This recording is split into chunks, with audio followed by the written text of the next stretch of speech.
I first noticed the truck. It was parked halfway into my driveway. The back door open, a metal ramp extending down onto the concrete. 2 men were carrying a dresser toward the house. For a moment I slowed the car, assuming they had the wrong address.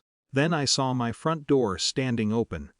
I parked without turning off the engine right away. One of the movers passed by the car with a lamp wrapped in blankets. He nodded politely, the way people do when they assume you're a neighbor. I stepped out. "Is someone moving in?" I asked. He glanced at the clipboard in his hand. "Delivery for the Wilsons." That was my sister-in-law's last name. Something in my stomach tightened. I walked toward the door, stepping around a stack of labeled boxes near the porch. They were already halfway through unloading.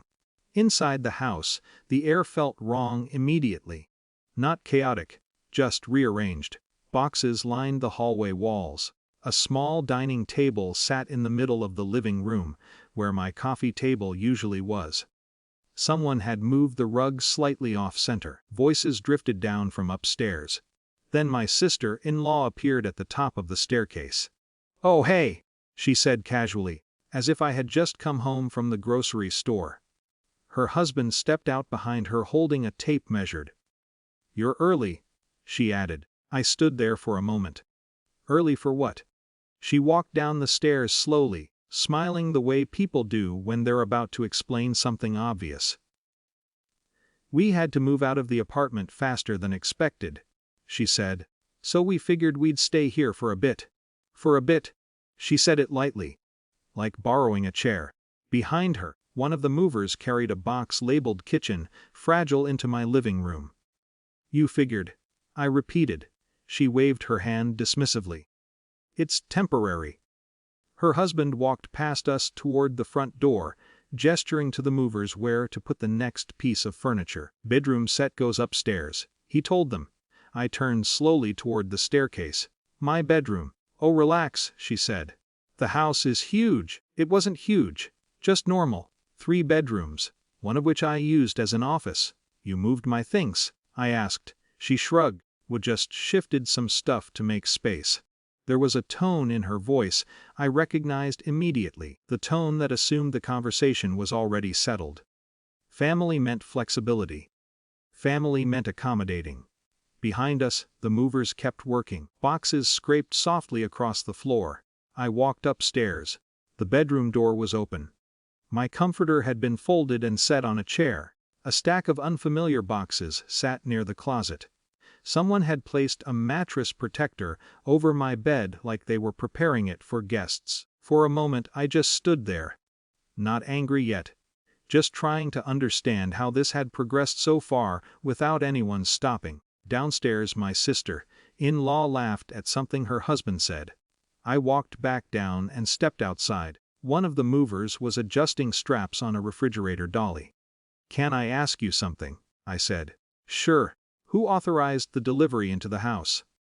He blinked once. "Well, the couple moving in. This house belongs to me." The man glanced at the open doorway, then back at me. "You're the homeowner?" "Yes."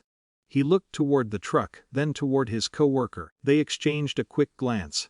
"Hold up," he called. The unloading paused. Inside, my sister-in-law was still talking loudly, unaware the rhythm of the move had stopped. I explained the situation quietly. "No arguments, just facts." The mover nodded slowly. "Company policy is we follow the property owner's authorization," he said. "That makes sense. What would you like us to do?" I looked at the half-unloaded truck. "Please reload everything." He didn't hesitate. "All right."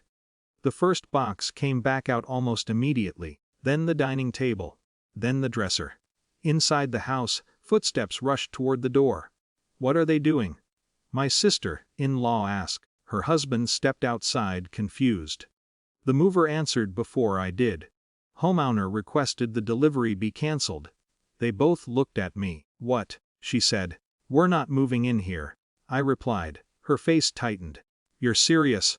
The movers kept working. Boxes that had been carefully placed inside the house returned to the ramp one by one. The process was quiet. Efficient. Her husband tried to laugh. "Come on. Don't make this weird. I didn't respond. A chair passed between us on its way back to the truck. Where are we supposed to go? She asked finally.